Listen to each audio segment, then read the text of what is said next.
And a good Friday afternoon, everybody. I am so excited that the week is over. Oh my goodness.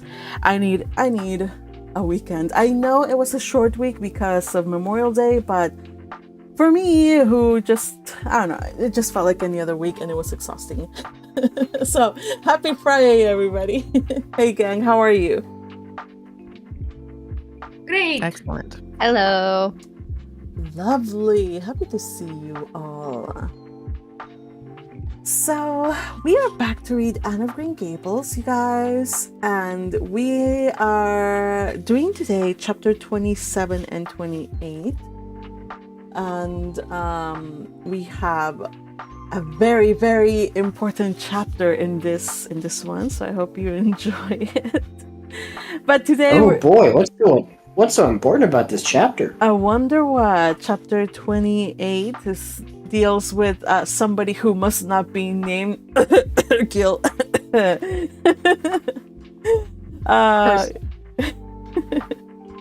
What was that? Gilbert's my boy. That person. That person. Do not mention that person to me, you guys. So yeah, we're looking forward for that. But before that, let's say hello to the people on YouTube, watching us live and also watching the replay. We have first up on the comments. First comment was Teal. Teal, darling, how are you? Says, more resemblances I share with Anne Shirley. Yes, because last read along we established that you have Green Gables. So let's see. Are you a redhead? No, don't answer. I should. When I was younger, I had some. Oh, wait a second. I answered my question. You had some red in my hair, strawberry blonde, and just like our favorite ingenue, I was hyperlexical, but a dunce in geometry. Oh, this explains a lot, Teal. Like, you go from being a poet to no wonder. Yes, it makes perfect sense. Hyperlexical. I don't think I've heard that one used before, but I like it. Only a hyperlexical would use a word like hyperlexical.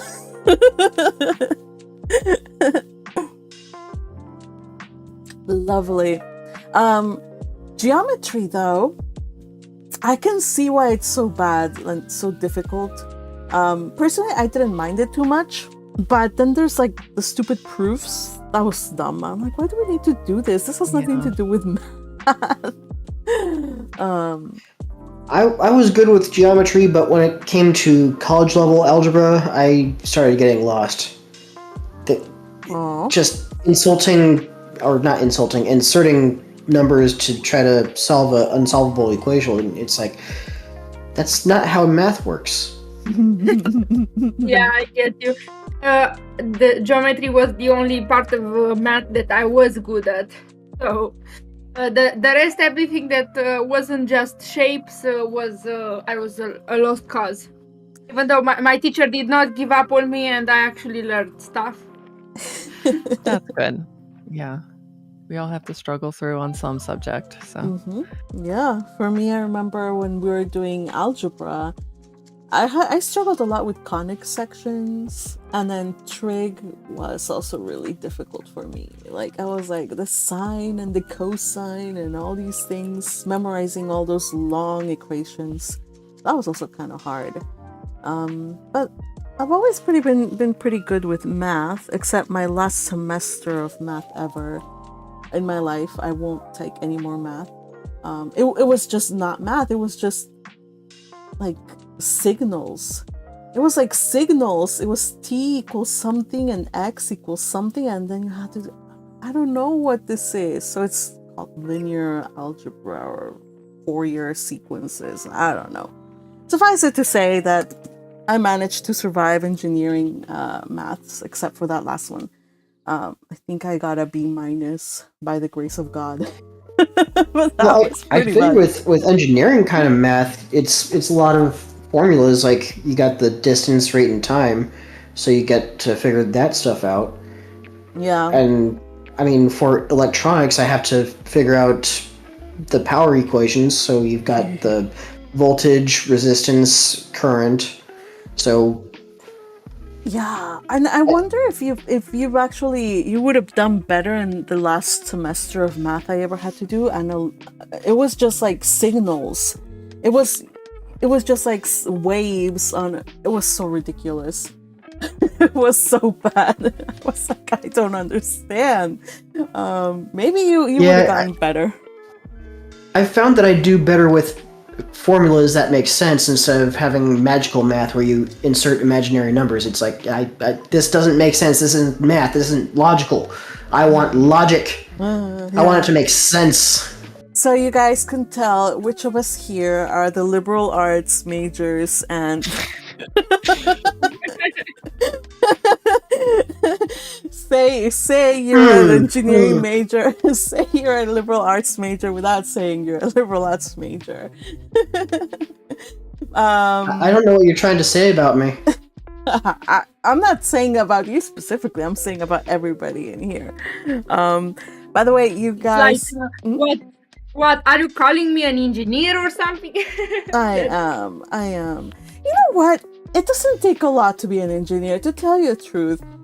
Okay, besides that last math class, the BS math class that whatever, they use a lot of calculus to weed people out in physics, but once like they weed out all the people that have, dropped off, like it's just using a lot of like Excel sheets and formulas, and you look up this thing on a book and then you just put in that. It's not that hard, you guys. It really isn't. Wait, hold on a second. It is. It really is not. I figure it's not. I figure if Red watches this, I'm betting that I'm gonna get a meme about me saying math is math. Oh man, anything can be math. You can't say that it wasn't that complicated when you're talking about like college level math. Like here, I am like 8th grade level math. Look. Like I stopped doing mathematics in 8th grade. So okay. Let me say this, Yukihime. Let me say this. Have you guys met my bird brain? Okay, like my brain struggles because I can't. It's not that I'm dumb. It's just that I take a little like circuitous routes to get through point A to point B. I have we have to deal with your bird brain every time we do a stream. Exactly. So if I, bird brain magpie, can get through engineering because I persevered, I was gonna be a civil engineer, or I didn't end up doing it. And I'm more of a creative type, so I managed to get through it. Anybody can get through it. Just don't fall off the wagon. Who cares if you get a C in this and that course? Just hang in there. Achieve your dreams. You guys, when I was in college, there was this kid. I used to tutor in college. There was this kid. He wanted to be an architect, but he was this close to dropping out of just college because he couldn't pass. Like I think it was like algebra 2, like second, like just before pre-calculus. There's an algebra one, and gosh darn it, I got him to pass it with an A-, and he became an architect, you guys. So yeah, so you guys just hang in there. I promise you, hang in there, persevere, and that's all. I mean, I'm just talking to like all of you guys who have already done your careers and whatnot. But if there's anybody listening out there who needs this, it's not just math, in anything in life, in any profession, just hang in there. Because anything worth achieving, you have to just hang in there. And from a personal experience, I have to say that architecture is all about preserving and just going forward, no matter what happens. Because, like, God knows, I know enough architects in my class who are now architects, they really didn't get any of the engineering part. Like, they know only the design part, and that's it. Mm-hmm. I have a friend who graduated college with a mathematics degree. I call him a math magician because that dude is just wicked smart. Oh, yeah. For real. I really admire math majors that devote themselves to math entirely. Like I don't mind math, but devoting myself to math entirely rather than not connecting it to something physical is really hard for me. So I that's why I think I suck at coding, you guys. I didn't get my math degree because I would not take coding. I was like, nope. Yeah. So, Trush Mac very kindly offers vector calculus. I think that's Calc 3. No, it's the one after Calculus 3. It's dealing with that one was actually nice. Fundamental and mathematical analysis. That was okay. But it's the one after that. It was yeah. Anyway, you guys, we're here to do math. I mean, we're not here to do math. We're here to read because reading is thank fun. goodness. Yes, I know. We're here to read. And so we're going to do it. There was a bunch of stuff I didn't understand. Sorry, you guys. Sorry to bore you all with the math chatter, but it's time to read. Yeah, it is time to read. Okay. But I'm happy to see a kindred spirit in the chat. Turashmak, hello. Thank you for all the beautiful terms that I'd forgotten about. Says the hard part of engineering, there we go, is knowing what equations to use. The number crunching is just correct. Exactly, Turashmak, you get it. I recommend Veritasium for fun math, science, engineering. I love it. Yes, thank you, Turashmak. See, demystifying the sciences is good. All right, let's do this. So today we're reading chapter 27 and 28. Without further ado, we will do this. We just have to go through the rules. Unfortunately, Red Tempest is not here, but the first chapter doesn't require Red Tempest. So Red Tempest, if you're able to, we can. The first chapter doesn't call for Gilbert, but if Red Tempest can't join, Patrick will be reading Gilbert. He will also be reading Matthew, of course. Teal is going to be reading Marilla and Ruby Gillis. Yukihime is going to be reading Anne. And Little Purple Butterfly is going to be reading Diana and Jane. And I, Magpie, shall be your stalwart little narrator. Oh yes. So, everybody ready? Let's get this started. Vanity and vexation of spirit. Marilla, walking home one late April evening from an aid meeting, realized that winter was over and gone with the thrill of delight that spring never fails to bring the oldest and saddest, as well as to the youngest and merriest. Marilla was not given to subjective analysis of her thoughts and feelings. She probably imagined that she was thinking about the aids and their missionary box and the new carpet for the vestry room, but under these reflections was a harmonious consciousness of red fields smoking into pale purply mists in the declining sun, of long sharp-pointed fir shadows falling over the meadow beyond the brook, of stale crimson-budded maples around the mirror-like wood pool, of awakening in the world and a stir of hidden pulses under the grey sod. The spring was abroad in the land, and Marilla's sober, middle-aged step was lighter and swifted because of its deep, primal gladness. Her eyes dwelt affectionately on Green Gables, peering through its network of trees and reflecting the sunlight back from its windows in several little coruscations of glory. Marilla, as she picked her steps along the damp lane, thought that it was really a satisfaction to know that she was going home to a briskly snapping wood fire and a table nicely spread for tea, instead of the cold comfort of old aid meeting evenings before Anne had come to Green Gables. Consequently, when Marilla entered her kitchen and found the fire black out, with no sign of Anne anywhere, she felt justly disappointed and irritated. She had told Anne to be sure and have tea ready at 5 o'clock, but now she must hurry to take off her second-best dress and prepare the meal herself against Matthew's return from plowing.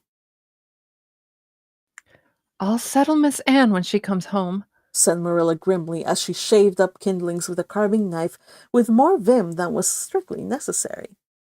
Matthew had come in and was waiting patiently for his tea in his corner.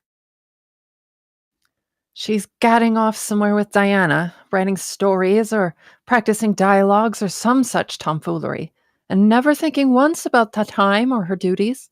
She's just got to be pulled up short and sudden on this sort of thing. I don't care if Mrs. Allen does say she's the brightest and sweetest child she ever knew. She may be bright and sweet enough, but her head is full of nonsense, and there's never any knowing what shape it'll break out in next. Just as soon as she grows out of one freak, she takes up with another. But there, here I am saying the very thing I was so riled with Rachel Lynde for saying at the aid today. I was real glad when Mrs. Allen spoke up for Anne, for if she hadn't, I know I'd have said something too sharp to Rachel before everybody. Anne's got plenty of faults, goodness knows, and far be it from me to deny it. But I'm bringing her up, and not Rachel Lynde, who'd pick faults in the angel Gabriel himself if he lived in Avonlea. Just the same, Anne has no business to leave the house like this when I told her she was to stay home this afternoon and look after things.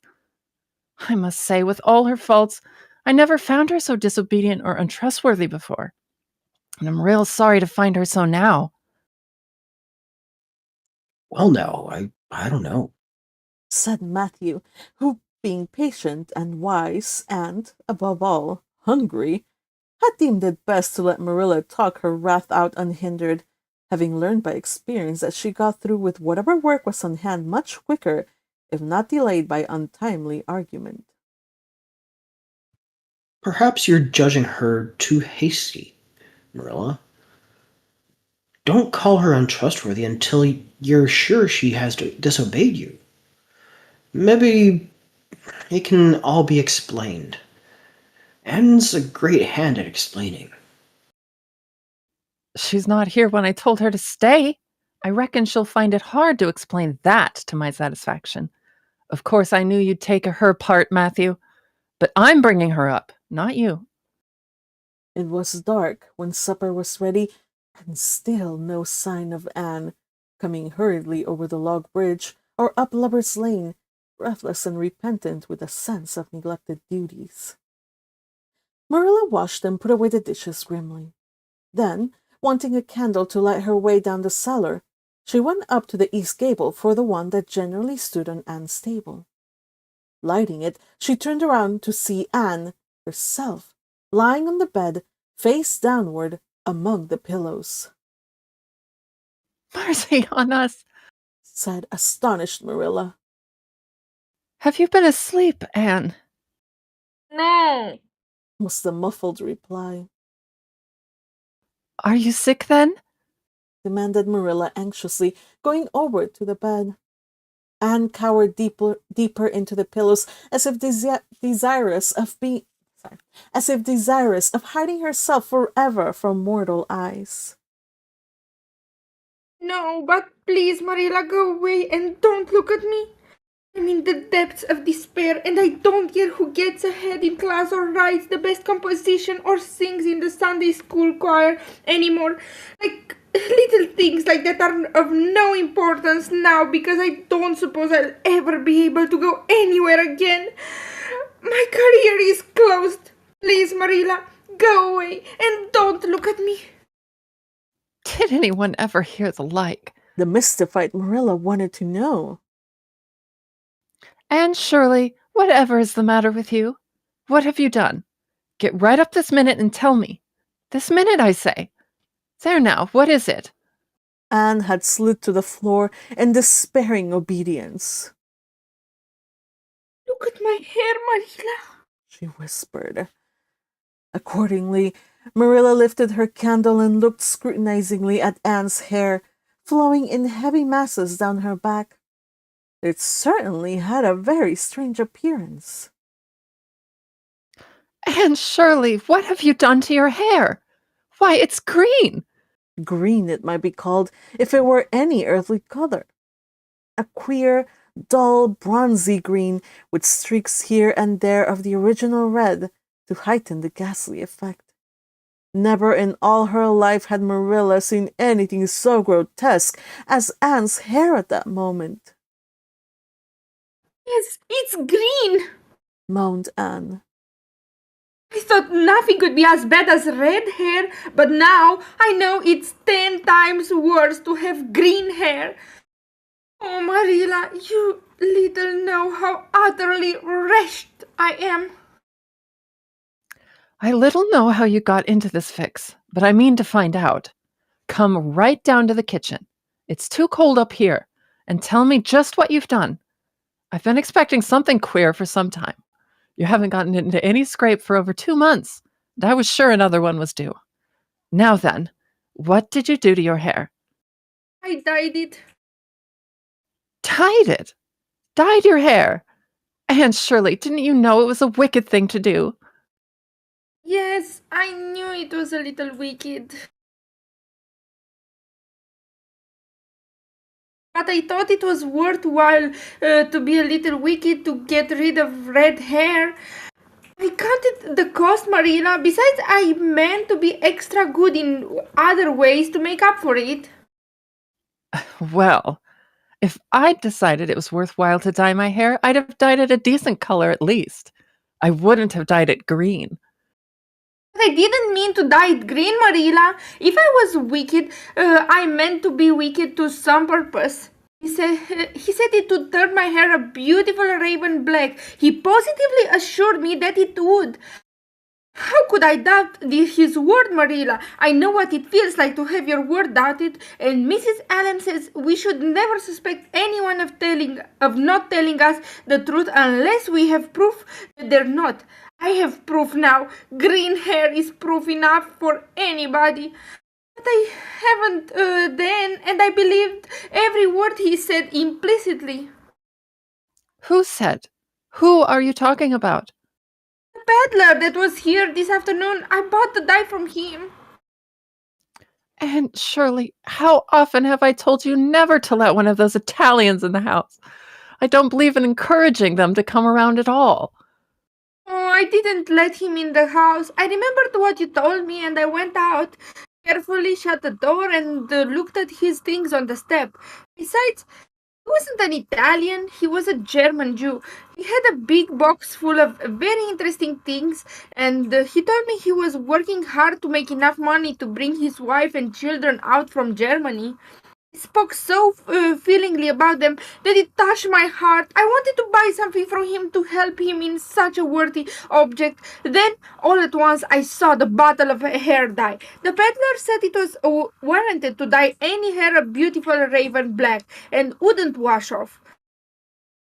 In a trice, I saw myself with beautiful raven black hair, and the temptation was irresistible. But the price of the bottle was 75 cents, and I had only 50 cents left out on my chicken money. I think the peddler had a very kind heart, for he said that seeing it was me, he'd sell it for 50 cents, and that was just giving it away. So I bought it, and as soon as he had gone, I came up here and applied it with an old hairbrush as the directions said. I used up the whole bottle, and oh, Marilla, when I saw the dreadful color it turned my hair, I repented of being wicked. I can tell you, and I've been repenting ever since. Well, I hope you'll repent to good purpose, and that you've got your eyes open to where your vanity has led you, Anne. Goodness knows what's to be done. I suppose the first thing is to give your hair a good washing and see if that will do any good. Accordingly, Anne washed her hair, scrubbing it vigorously with soap and water. But for all the difference it made, she might as well have been scouring its original red. The peddler had certainly spoken the truth when he declared that the dye wouldn't wash off. However, his veracity might be impeached in other respects. Oh, Marilla, what shall I do? I can never live this down. People have pretty well forgotten my other mistakes.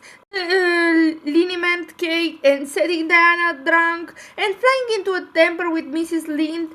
But they'll never forget this. They'll think I am not respectable. Oh, Marilla, what a tangled web we wave when first we practice to deceive. That is poetry, but it is true. And oh, how Josie Pye will laugh. Marilla, I cannot face Josie Pye. I am the unhappiest girl in Prince Edward Island. Anne's unhappiness continued for a week. During that time, she went nowhere and shampooed her hair every day. Diana alone of outsiders knew the fatal secret, but she promised solemnly never to tell. And it may be stated here and now that she kept her word. At the end of the week, Marilla said decidedly, It's no use, Anne. That is fast dye if ever there was any. Your hair must be cut off. There's no other way. You can't go out with it looking like that. Anne's lips quivered, but she realized the bitter truth of Marilla's remarks. With a dismal sigh, she went for the scissors. Please cut it off at once, Marilla, and have it over. Oh, I feel that my heart is broken. This is such an unromantic affliction. The girls in books lose their hair in fevers or sell it to get money for some good deed, and I'm sure I wouldn't mind losing my hair in some such fashion half so much. But there is nothing comforting in having your hair cut off because you've dyed it a dreadful color, isn't there?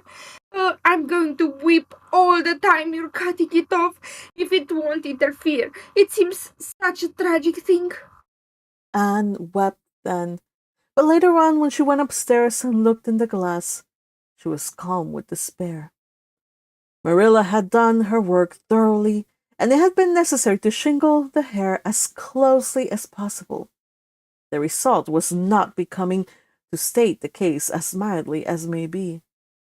Anne promptly turned her glass to the wall. I'll never look at myself again until my hair grows, she exclaimed passionately, and then she suddenly righted the glass. Yes, I will too.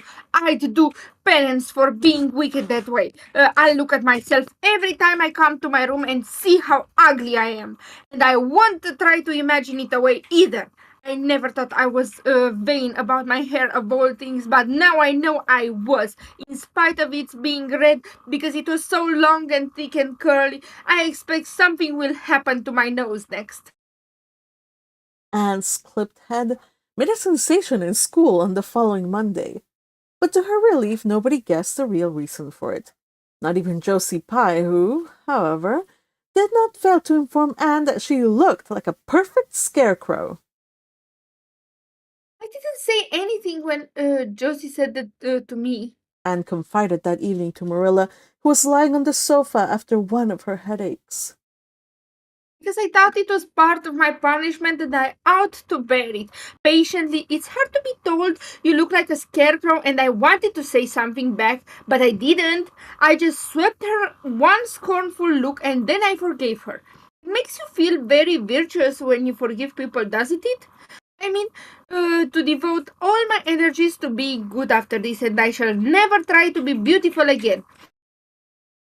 Of course, it's better to be good, I know it is, but it's sometimes so hard to believe a thing even when you know it. I do really want to be good, Marilla, like you and Mrs. Allen and Mrs. Stacy, and grow up to be a credit to you. Anna says when my hair begins to grow, to tie it a black velvet ribbon around my head with a bow at one side. Says she thinks it will be very becoming. I will call it a snood. That sounds so romantic. But am I talking too much, Marilla? Does it hurt your head? My head is better now. It was terrible bad this afternoon, though. These headaches of mine are getting worse and worse. I'll have to see a doctor about them. As for your chatter, I don't know that I mind it. I've got so used to it. Which was Marilla's way of saying that she liked to hear it. End of chapter. Okay, you guys, when we watched the anime, I was appalled at how they cut her hair, but the book says that it was as closely as possible. Like, it makes sense. It was short. Mm-hmm. I mean, Yeah. considering when most women dye their hair, it's all the way down to the scalp. She's lucky she didn't go that far, so at least she had a tomboyish haircut. Yeah, we called it the pixie cut, but it was rough, man. I felt so sorry for her. Cured her of her vanity. That is true. It grew back really quickly, though. I Yeah, know. it was annoying so quickly. I know. I'm jealous how quickly it grew back. Yeah, I kind of wish that they'd shown it growing slowly over time, but Me too. the anime does have to account for a lot. 24 episodes, and they're doing 3 novels. Mm-hmm. I also had to say that I don't know if it's hard to do it, but suddenly she went from like being like 11-year-old height to suddenly being like 15-year-old height or something like that. So I think that might be just like a limitation, or I don't know how animating works. But I guess that's Yeah, just it's one of those probably things. also related to the character model or something. Mm-hmm. Yeah. But poor Anne, I did feel sorry for her.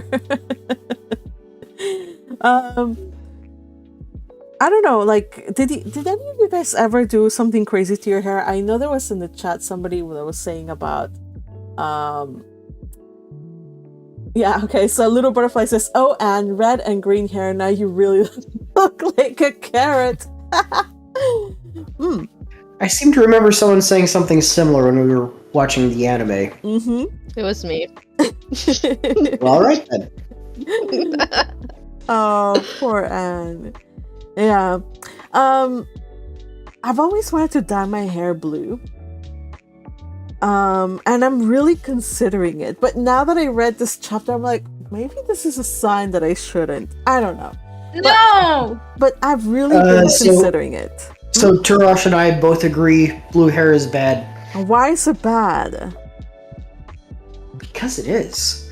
No! If you like It- something, go for it. Like, hair can be cut. If like really worse comes to worse, it can be. And also, in like 2 years, it's gonna grow back. Just let it grow. Or you can dye it back black or something. Also, There's You only There's live life once. Go for it. Dye your hair. Little Butterfly? Yes, there's actually hair clips you can put in your hair, like highlights, so it's not permanent. Ooh, maybe I'll do that.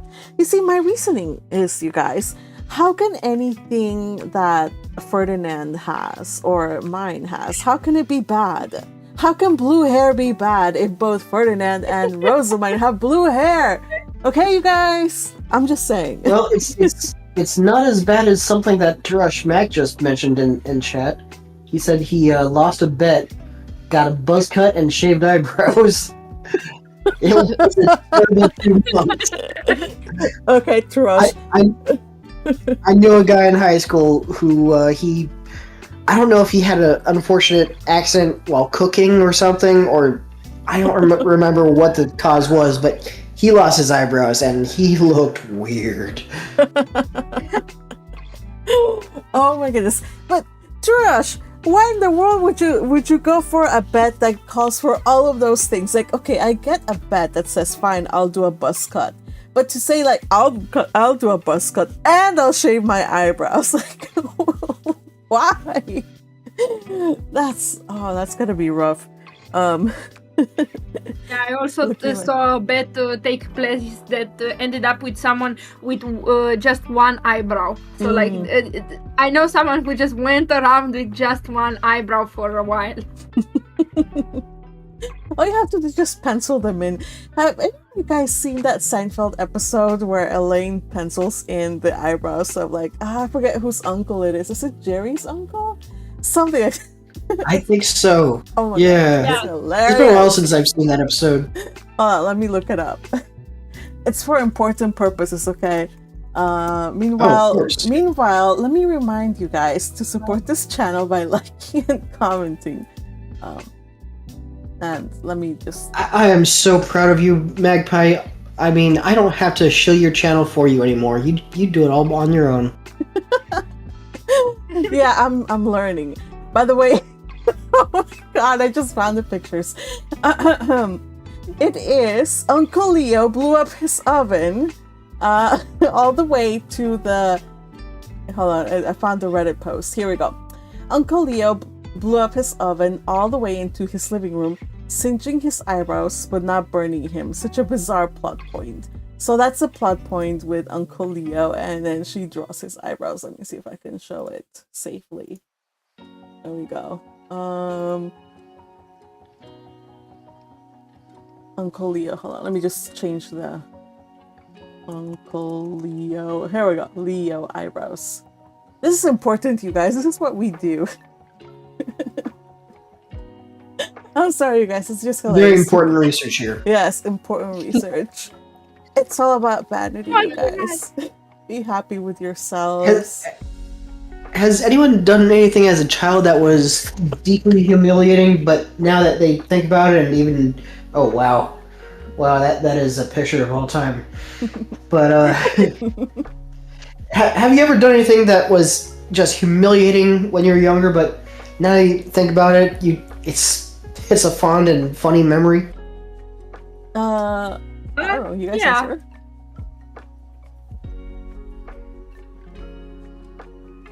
I kind of I basically ended up like using like normal paint to like basically pretend to do makeup, and I did that in art class, and I was a little bit too old for it. Like it just washes off, but like it was still ridiculous that I did it in class. And like another reason that my school teacher that did 4 years of my school from the ages of 7 to 10 then retired immediately after me. Wow. Yeah, that woman like hated me with a passion. I was a very, very agitated kid. Okay, like undiagnosed ADHD is something. Oh, you poor child. And your poor teacher, too. I'm sorry. Oh, gee. I don't think I ever did anything embarrassing as a child. I was a perfect saint. I did have a freak every once in a while, you guys. I just felt the need to like cut my hair, so I would cut my hair with scissors. So I've always had like long, like past my waist hair. I would just like go like, oh, I want to cut it off, and I would just chop it off. One time in college, I sold it for $500 because I was short on money. And I got lucky because it was like on a bidding site kind of deal situation. But I never got lucky again. But I still kept chopping my hair. And now that I am in my 30s, my hair doesn't grow as fast as it used to do. So last time I cut it again to my shoulders was like a year ago, and right now it's still not half as long as it should be. So kind of regretting that, and I probably won't do this again. Hopefully it grows back to waist length, but if not, I guess that's my just dessert. My mom likes to tell stories about when I was a toddler, and I guess they were moving into a new apartment or something, and I had caught a cockroach and decided, because toddlers are like this, I decided, you know what, this would be perfect in my mouth. And No. Okay, let's read. No, it's okay. No. I want to tell all the gross details. We're talking about defacing ourselves. We're not eating yuck things. Okay, everybody, let's go back. Let us go back to reading. I don't remember this. I was a toddler. I don't remember any of this. Let's stop that conversation. Yeah, No. Thank you for sharing, but let us move on. How's that? Everybody, we're all in consensus. We need to move on. Everybody, it is time to read chapter 28, titled An Unfortunate Lily Maid. Of course you must be Elena, Anne, Said Diana. I could have. I could never have the courage to float down there. Nor I. said Ruby Gillis with a shiver. I don't mind floating down when there's 2 or 3 of us in the flat and we can sit up. It's fun then. But to lie down and pretend I was dead, I just couldn't. I'd die really of fright. Of course, it would be romantic, Conceded Jane Andrews. but I know I couldn't keep still. I'd be popping up every minute or so to see where I was and if I wasn't drifting too far out. And you know, Anne, it would spoil the effect. But it's so ridiculous to have a redhead Elaine. Mourned Anne. I'm not afraid to float down and I'd love to be Elaine, but it's ridiculous just the same. Ruby ought to be Elaine, because she's so fair and has such lovely long golden hair. Elaine had all her bright hair streaming down, you know. And Elaine was the lily maid. Now, a red-haired person cannot be a lily maid.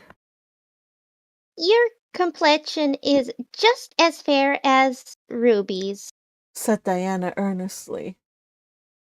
and your hair is ever so much darker than it used to be before you cut it.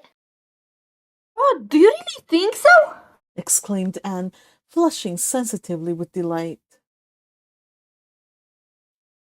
I've sometimes thought it was myself, but I never dared to ask anyone for fear she would tell me it wasn't. Do you think it could be called auburn now, Diana? Yes, and I think it is really pretty, said Diana, looking admiringly at the short silky curls that clustered over Anne's head and were held in place by a very jaunty black velvet ribbon and bow. They were standing on the bank of the pond, below Orchard Slope, where a little headland fringed with birches ran out from the bank. At its tip was a small wooden platform built out into the water for the convenience of fishermen and duck hunters. Ruby and Jane were spending the midsummer afternoon with Diana, and Anne had come over to play with them. Anne and Diana had spent most of their playtime that summer on and about the pond. Idlewild was a thing of the past, Mr. Bell having ruthlessly cut down the little circle of trees in his back pasture in the spring. Anne had sat among the stumps and wept, not without an eye to the Sorry, that is funny then sad. Anne had sat down among the stumps and wept, not without an eye to the romance of it, but she was speedily consoled. For, after all, as she and Diana said, big girls of 13 going on 14 were too old for such childish amusements as playhouses, and there were more fascinating sports to be found about the pond. It was splendid to fish for trout over the bridge, and the two girls learned to row themselves about in the little flat-bottomed dory Mr. Barry kept for duck shooting. It was Anne's idea that they dramatize Elaine. They had studied Tennyson's poem in school the preceding winter, the superintendent of education having prescribed it in the English course for the Prince Edward Island schools. They had analyzed and parsed it and torn it to pieces in general until it was a wonder there was any meaning left at all in it for them. But at least the fair Lily Maid and Lancelot and Guinevere and King Arthur had become very real people to them. And Anne was devoured by secret regret that she had not been born in Camelot. Those days, she said, were so much more romantic than the present. Anne's plan was hailed with enthusiasm. The girls had discovered that if the flat were pushed off from the landing place, it would drift down with the current under the bridge and finally strand itself on another headland lower down, which ran out at a curve in the pond. They had often gone down like this, and nothing could be more convenient for playing Elaine. Well, I'll be Elaine, said Anne, yielding reluctantly. For although she would have been delighted to play the principal character, yet her artistic sense demanded fitness for this, and this, she felt, her limitations were impossible. Ruby, you must be King Arthur, and Jane will be Guinevere, and Diana must be Lancelot. But first, you must be the brothers and the father. We can't have the old dame servitor because there isn't room for two in the flat when one is lying down. We must pile the barge all its. We must pile the barge all its length in blackest summit. That old black shawl of your mother's will be just the thing, Diana. The black shawl having been procured, Anne spread it over the flat, and then lay down on the bottom, with closed eyes and hands folded over her breast. Oh, she does look really dead, whispered Ruby Gillis nervously, watching the still, white little face under the flickering shadows of the birches. It makes me feel frightened, girls. Do you suppose it's really right to act like this? Mrs. Lynde said that all play acting is abominably wicked.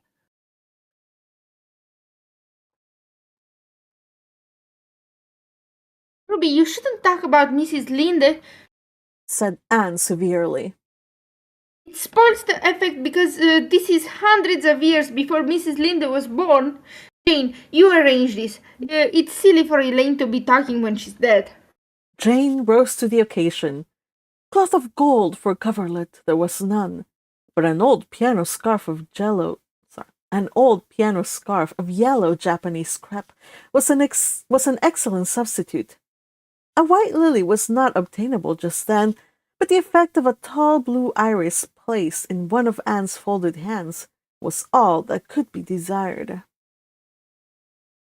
Now she's all ready, said Jane. We must kiss her quiet brow, and Diana, you say, Sister, farewell forever, and Ruby, you say, Farewell, sweet sister. Both of you say sorrowfully as you possibly can. Anne, for goodness sake, smile. The little, a little, you know, Elaine lay as though she smiled. That's better. Now, push the flat off.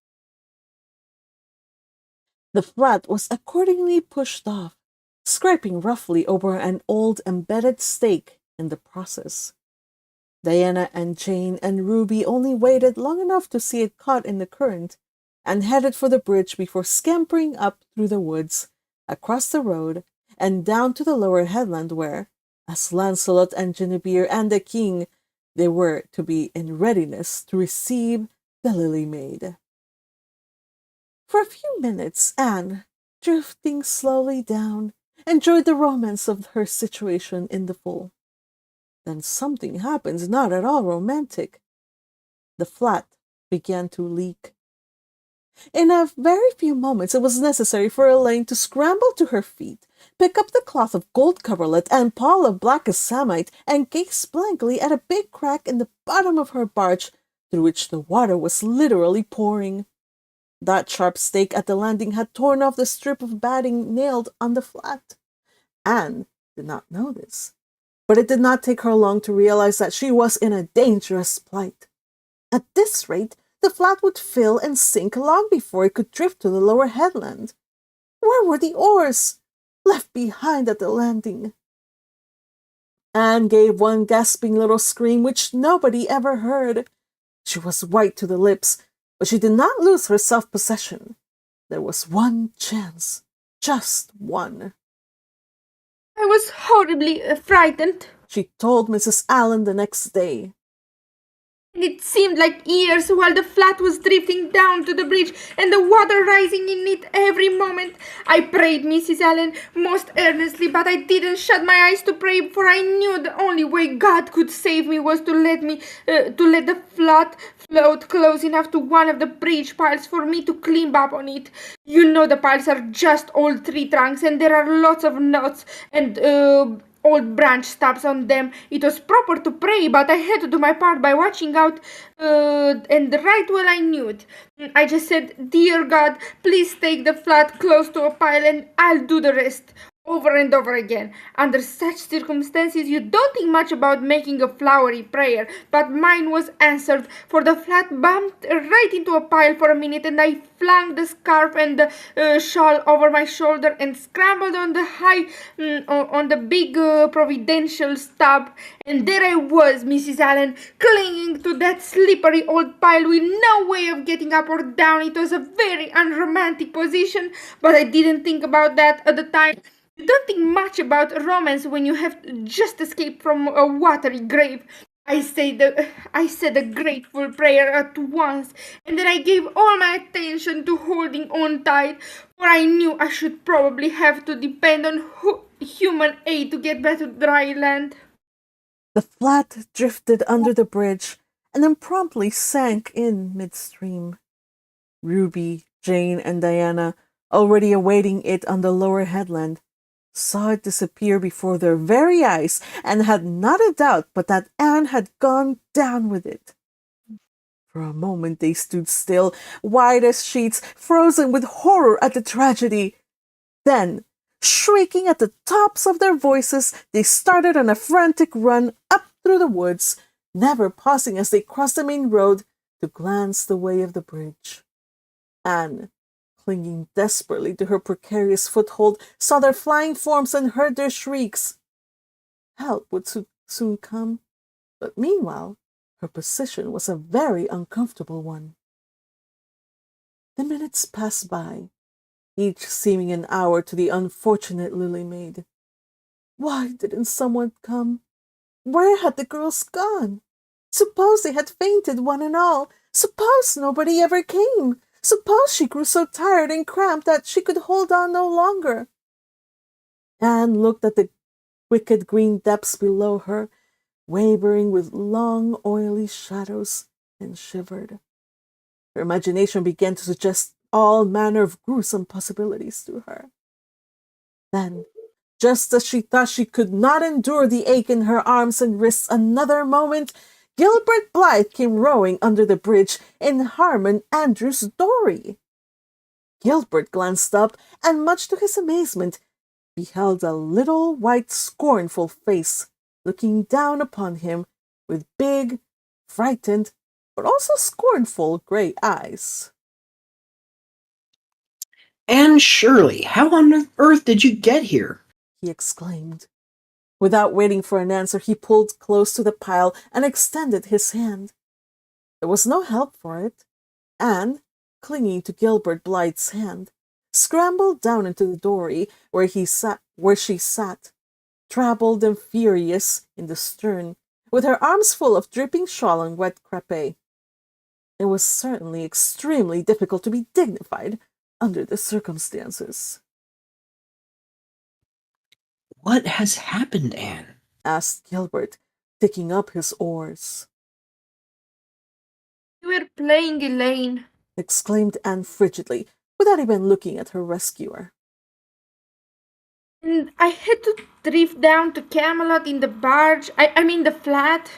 The flat began to leak, and I climbed out on the pile. The girls went for help. Will you be kind enough to row me to that landing?" Gilbert obligingly rowed to the landing, and Anne, disdaining assistance, sprang nimbly on shore. "I am very much obliged to you," she said haughtily as she turned away, but Gilbert had also sprung from the boat, and now laid a detaining hand on her arm. Anne, he said hurriedly. Look here, can't we be friends? I'm awfully sorry I made fun of your hair that time. I didn't mean to vex you, and I only meant it for a joke. Besides, it's so long ago. I think your hair is awfully pretty now. Honest, I do. Let's be friends. For a moment, Anne hesitated. She had an odd, newly awakened consciousness under all her outraged dignity that the half-shy, half-eager expression in Gilbert's hazel eyes was something that was very good to see. Her heart gave a quick, queer little beat. But the bitterness of her old grievance promptly stiffened up her wavering determination. That scene of 2 years before flashed back into her recollection as vividly as if it had taken place yesterday. Gilbert had called her carrots and had brought about her disgrace before the whole school. Her resentment, which to other and older people might be as laughable as its cause, was in no whit allayed and softened by time seemingly. She hated Gilbert Blythe. She would never forgive him. No, She said coldly. I shall never be friends with you, Gilbert Blythe, and I don't want to be. All right. Gilbert sprang into his skiff with an angry color in his cheeks. I'll never ask you to be friends again, Anne Shirley. And I don't care either. He pulled away with swift, defiant strokes, and Anne went up the steep, ferny little path under the maples. She held her head up very high, but she was conscious of an odd feeling of regret. She almost wished she had answered Gilbert differently. Of course, he had insulted her terribly, but still. Altogether, Anne thought it would be a relief to sit down and have a good cry. She was really quite unstrung, for the reaction from her fright and cramped clinging was making itself felt. Halfway up the path she met Diana and Jane rushing back to the pond in a state narrowly removed from positive frenzy. They had found nobody at Orchard Slope, both Mr. and Mrs. Barry being away. Here Ruby Gills had succumbed to hysterics and was left to recover from them as best as she might, while Jane and Diana flew through the haunted wood and across the brook to Green Gables. There they had found nobody either, for Marilla had gone to Carmody and Matthew was making hay in the back field. Oh, Anne! Gasped Diana, fairly falling on the former's neck and weeping with relief and delight. Oh, Anne, we thought you were we are drowned and we felt like murderers because we had made you be Elaine. And Ruby is in hysterics. Oh, Anne, how did you escape? I climbed up on one of the piles, Explained Anne wearily. and Gilbert Blythe came along in Mr. Andrews' dory and brought me to land. Oh, Anne, how splendid of him. Why, it's so romantic, said Jane, finding breath enough for utterance at last. Of course, you'll speak to him after this. Of course I won't, flashed Anne, with a momentary return of her old spirit. and I don't want ever to hear the word romantic again. Jane Andrews, I'm awfully sorry you were so frightened, girls. It's all my fault. I feel sure I was born under an unlucky star. Everything I do gets me or my dearest friends into a scrape. We've gone and lost your father's flat, and I have a presentiment that we'll not be allowed to row on the pond anymore. Anne's presentiment. Sorry, did they interrupt you? No.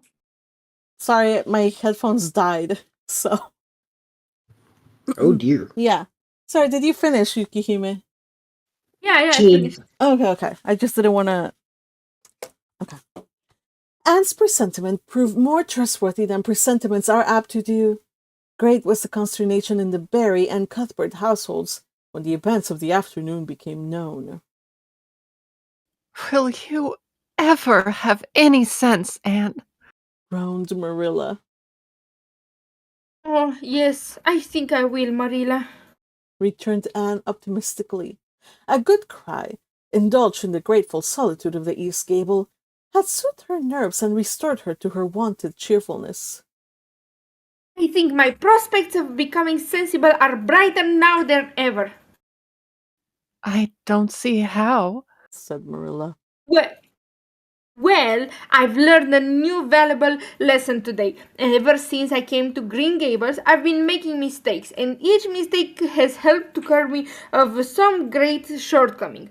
The affair of the amethyst brooch cured me of meddling with things that didn't belong to me. The haunted wood mistake cured me of letting my imagination run away with me. The liniment cake mistake cured me of carelessness in cooking. Dyeing my hair cured me of vanity. I never think about my hair and nose now, at least, very seldom. And today's mistake is going to cure me of being too romantic. I have come to the conclusion that it is not use trying to be romantic in Avonlea. It was probably easy enough in Tower Camelot hundreds of years ago, but romance is not appreciated now. I feel quite sure that you will soon see a great improvement in me in this prospect, Marilla. I'm sure I hope so, said Marilla skeptically. But Matthew, who had been sitting mutely in his corner, laid a hand on Anne's shoulder when Marilla had gone out. Don't give up on your romance, Anne. He whispered shyly. A little of it is a good thing. Not too much, of course. But keep a little of it, Anne. Keep a little of it. End of chapter. I seem to remember someone saying that it felt good to forgive someone for past wrongs. She hasn't yet learned forgiveness, okay? So... oh, this is a little funny, but it's also sad. It is sad, and Matthew's words at the end kind of drive that point home for me. And I remember when I saw this in the anime, I was thinking, Anne, why? Why wouldn't you just reach out and grab that hand that Gilbert was offering you? Just, forgive him. Obviously, he didn't mean to be a jerk. He was just a kid being a kid.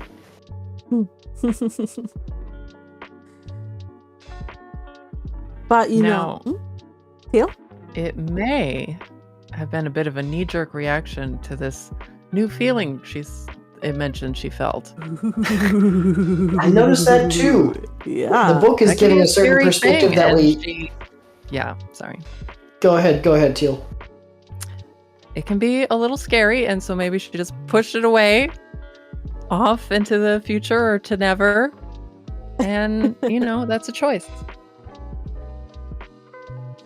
I think it's the wrong choice, but it's definitely a choice that we make in our youth. Mm-hmm. It says here, her heart gave a quick, queer little beat. Ooh, and it also says that an odd, newly awakened consciousness under all her outraged dignity at the half-shy, half-eager expression in Gilbert's hazel eyes. Ooh, we got a color of hazels of... Actually, no, we did know that his eyes were hazel. Never mind. His hazel eyes was something it was very good to see. Ooh, she likes his eyes.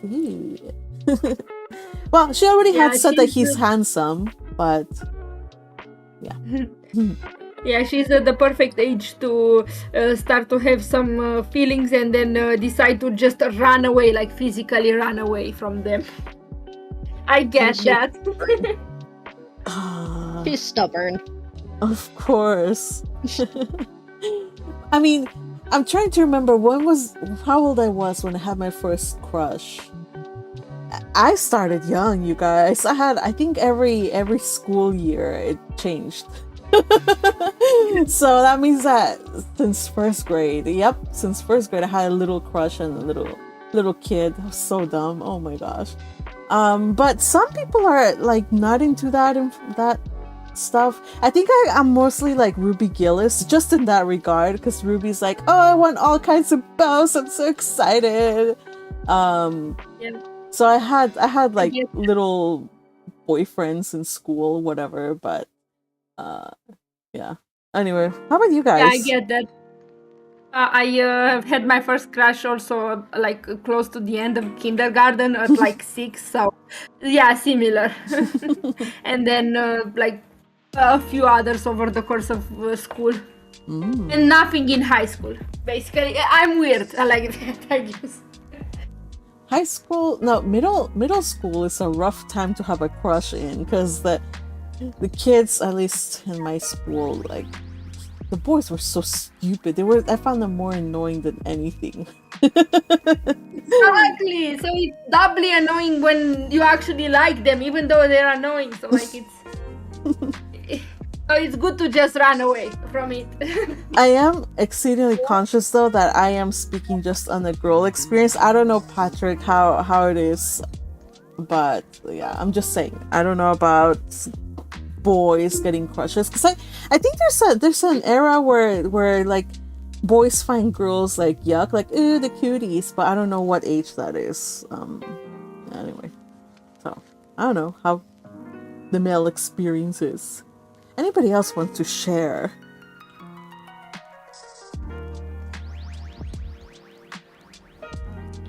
I'm sorry, I was. I just received a call, so I wasn't really listening to what was being said. No problem. Patrick, what were your crushes? At what age?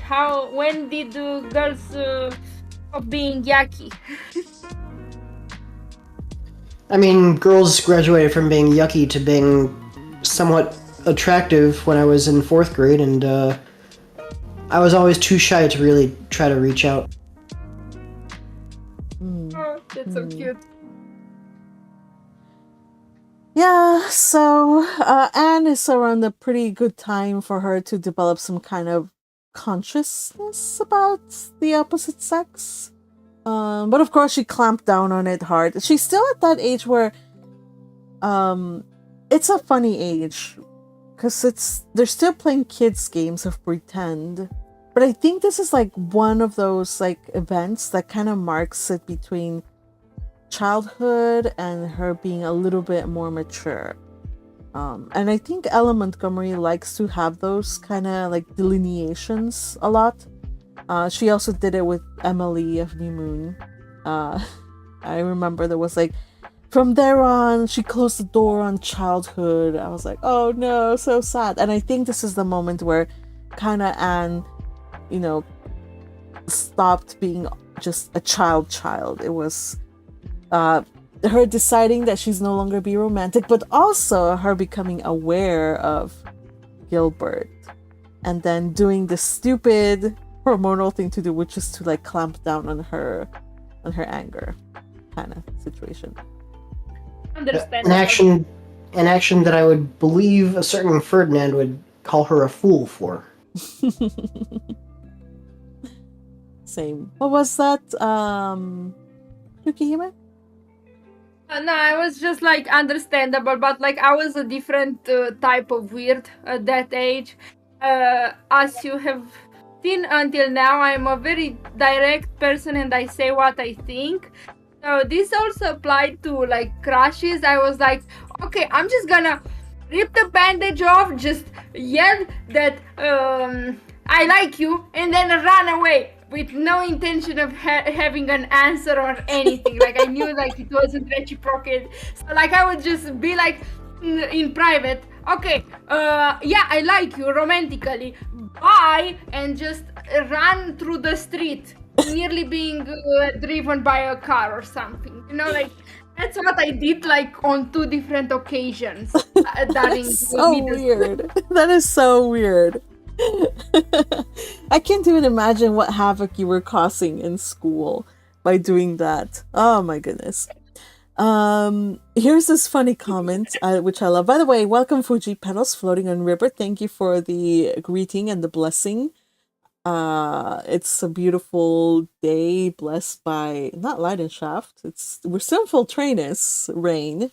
Happy to see you here. But yeah, mentions Blue Ampha dance for Anne, yes. And then Teal says, but she instantly tossed her rifle in the river. Oh. She gave her feelings to Burbage. Yes, it's kind of like denial, right? Denial situation. Oh my goodness, you guys are immediately going to all kinds of strange things. Okay. All right, so What strange things are you talking about, I Magpie? have no idea. I just saw mention of Beischmacht, and I don't even know. All right, everybody. So that was today's read along for Anne of Green Gables, chapter 27 and 28, read to you by the following fine folks. Patrick read Gilbert and Matthew. Teal read Marilla and Ruby Gillis. By the way, I love any mention of Ruby Gillis just devolving into hysterics. She's so funny. And then Yukihime read Anne. She only read one role because, of course, with Anne, one is enough. Little Butterfly read Diana and Jane. And of course, highlighting by Hirami and Teal. Thank you both for such fantastic job. Alright, gang. So, just a reminder, today there is a new fan book release over on J Noble Club. The first part is free. It's really interesting, so go on and read it. And then to get access to the rest of the fan book, you don't have to sign up for an account, like a monthly account. Just pre-order the book and you should get access to it. Then also on Sunday, if you are part of the supporters of this channel and you have access to the Discord, we're going to be watching Anne Shirley, the next episode. And yeah, and finally we will be continuing to read Anne of Green Gables on Wednesday. And I think that's all I have for you guys today. Anything else I'm missing, gang? Like and subscribe this video if you want to see more of them. Oh yes, that is true. Thank you, Yukihime. And yes, thank you, Tushmak. Tushmak says thank you to all the presenters and highlighters. Yay! It's nice to see appreciation. Have a heart. Have lots of hearts. Alright, everybody, we will see you then on Wednesday. Until then, take care and have a wonderful, wonderful weekend. Love you all. Thank you, gang. Say bye-bye. Goodbye. Bye. Citizen. Adios. Bye.